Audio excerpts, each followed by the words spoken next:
wabarakatuh. Perkenalkan, nama saya Deni Sri Lestari, calon guru penggerak angkatan 10 dari Kabupaten Ketapang. Kali ini saya akan mempraktekkan rangkaian supervisi akademik dalam sebuah pembelajaran menggunakan paradigma berpikir coaching dan melakukan refleksi terhadap praktik supervisi yang dilakukan oleh rekan kerja saya. Kali ini saya tidak sendirian, saya ditemani oleh rekan saya yang bernama Ibu Dwi Meliana selaku wali kelas dari kelas 1 di SD Negeri 16 Air Upas. Assalamualaikum Bu Meli, bagaimana kabarnya hari ini? Waalaikumsalam Ibu, alhamdulillah sehat. Sehat, alhamdulillah ya. Ibu bagaimana kabarnya? Kabar saya alhamdulillah baik. Alhamdulillah.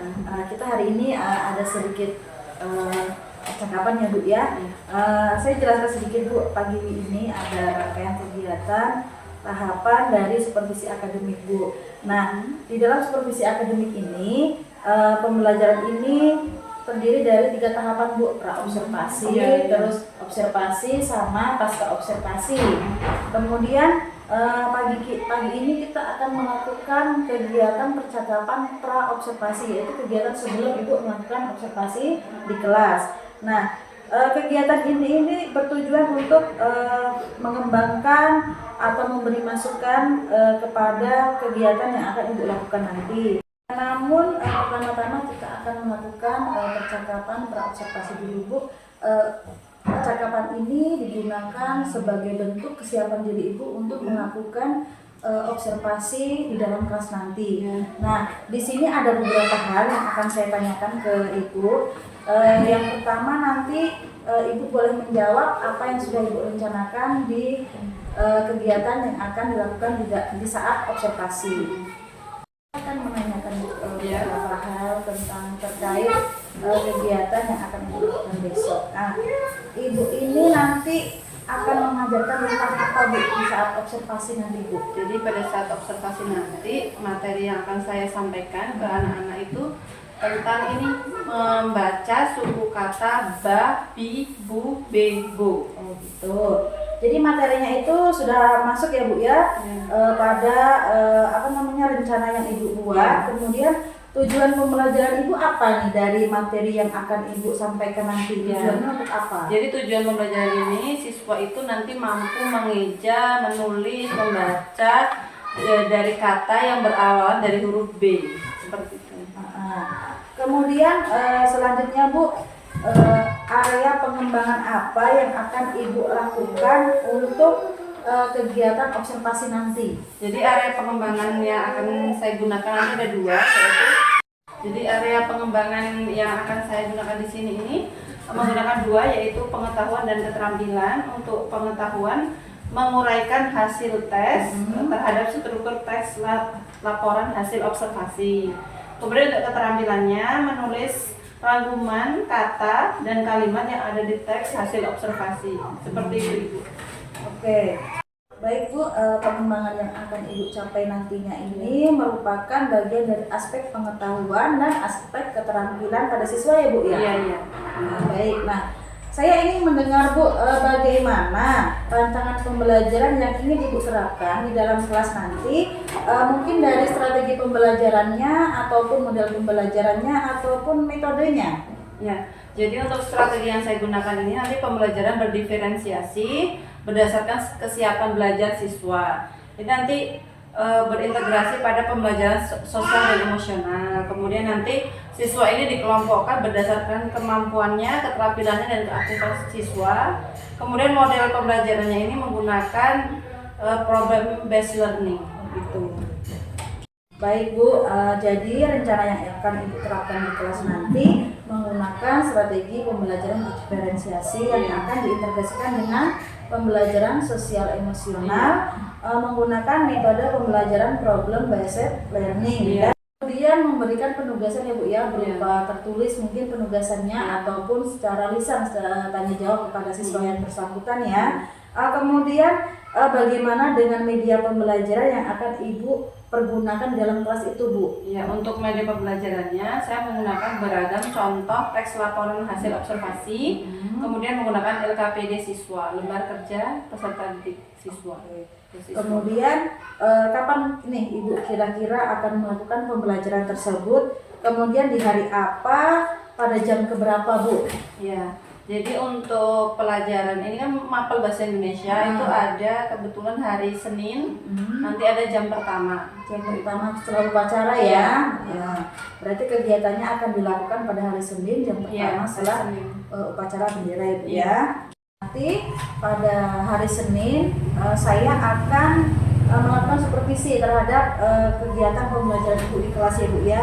Nah, kemudian selain itu setelah melakukan observasi nanti kita akan ada percakapan lagi Bu. Jadi kan ini percakapan ini dilakukan sebelum Ibu observasi. Nanti waktu Ibu observasi saya akan masuk ke kelas lagi. Nah, kemudian setelah supervisi itu saya akan bertemu Ibu lagi untuk melakukan ngobrol lah. Nah, percakapan itu namanya percakapan pasca observasi. Nanti akan didampingi oleh pengajar praktik saya Bu. Nah, kemudian terakhir nih Bu, apa harapan dari observasi yang akan Ibu lakukan nanti di dalam kelas, untuk kelas Ibu lah terutama? Iya, harapan saya nanti untuk pembelajaran ini bisa berjalan dengan baik, kemudian siswa ini mampu terlibat aktif memahami materi yang disampaikan sesuai dengan tujuan pembelajaran yang akan dicapai. Yang jelas bisa membaca lah tujuan utamanya ya, kalau bahasa Anda ya. Saya pun berharap demikian Bu, pembelajaran Ibu itu bisa berjalan dengan baik apabila murid-murid bisa mendapatkan pengalaman yang mengesankan ya. Kemudian nanti pada saat proses pembelajaran itu kan akan memberikan kesan tersendiri untuk anaknya bahwa Ibu sudah melakukan hal baik untuk mereka, mengajari setidaknya baca dan menulis ya Bu ya. Nah, kemudian nanti pada saat pasca observasi nanti kita akan ngobrol lagi sama tadi yang saya bilang pengajar praktik saya itu Bapak Tri Bintang Pamungkas ya. Nah, nanti pas beliau datang kunjung ke sini, nanti kita akan melakukan percakapan pasca observasi ya Bu ya. Ibu Meli, terima kasih atas waktunya, sudah menyempatkan waktu untuk bercakap-cakap dengan saya dalam kegiatan pra observasi pada hari ini. Nanti kita akan bertemu lagi ya Bu ya pada hari Senin waktu Ibu melakukan observasi di dalam kelas. Terima kasih ya Bu ya. Ya, terima kasih ya Bu. Semoga nanti pelaksanaan pembelajarannya bisa berjalan lancar. Amin. Mudah-mudahan nanti siswanya juga sesuai dengan harapan Ibu. Oke Bu, terima kasih. Assalamualaikum warahmatullahi wabarakatuh. Waalaikumsalam.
sudah melakukan observasi ya di pembelajaran di kelas Ibu. Kemudian saya akan mengajukan pertanyaan ini ke Ibu ya. Perasaan Ibu gimana setelah melakukan kegiatan kelas kemarin?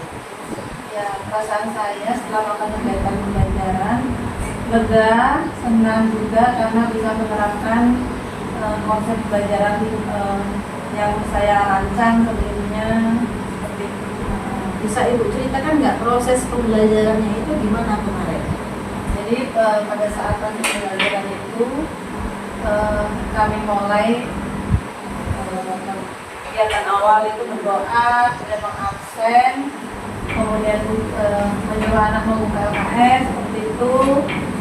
Pada saat itu kelas pembelajaran bahasa Indonesia, jadi anak itu suruh melihat LKS dengan membuat kata yang menggunakan suku kata ba, bibu, bebo seperti itu.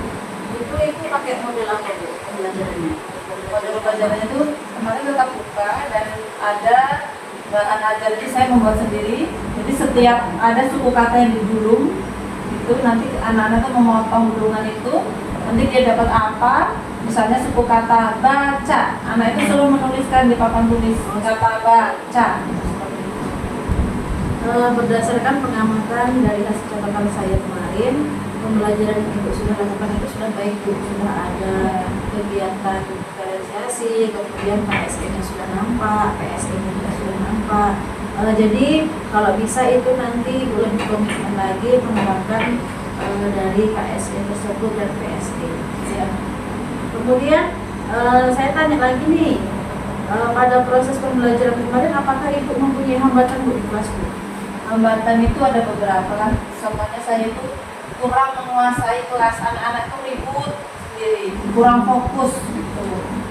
Itu jumlahnya berapa satu kelas Bu? Satu kelas itu 18 Siswa. ya. Terus yang menyebabkan anak-anak itu ribut itu apa Bu? Mungkin pada saat giliran menggunting itu tadi Gak sabar ya? ya nggak sabar juga, terus kemudian saya juga mungkin kurang menguasai anak-anak itu, ada yang nangis, ribut gitu, seperti itu anak-anak. Terus hambatan tersebut apakah Ibu bisa mengatasinya? Mungkin untuk belajar lagi. Solusinya apa kira-kira Bu? Mungkin menggunakan metode yang bagaimana menurut Ibu yang bisa meminimalisir? Ya harus menggunakan model-model pembelajaran biar anak itu fokus, memperhatikan ke depan seperti itu. Untuk penerapannya nih, kapan Ibu akan melaksanakannya? Ya secepatnya. Ya. Nah, baik Bu, untuk 2 minggu lagi nanti saya akan bertanya sama Ibu ya bagaimana proses tindak lanjut yang Ibu rencanakan ini. Ya. Terus bagaimana perasaan Ibu setelah melakukan percakapan dengan saya nih Bu? Ya alhamdulillah bisa lega karena untuk melihat hambatan belajar itu memang harus mencari solusinya. Jadi kalau kita harus sharing seperti ini kan lebih enaknya, lebih lega. Saling ini ya menemukan jalan ya. Oke Bu, silahkan Ibu boleh lanjut ke kegiatan selanjutnya. Terima kasih ya Bu ya atas Terima kasih Bu.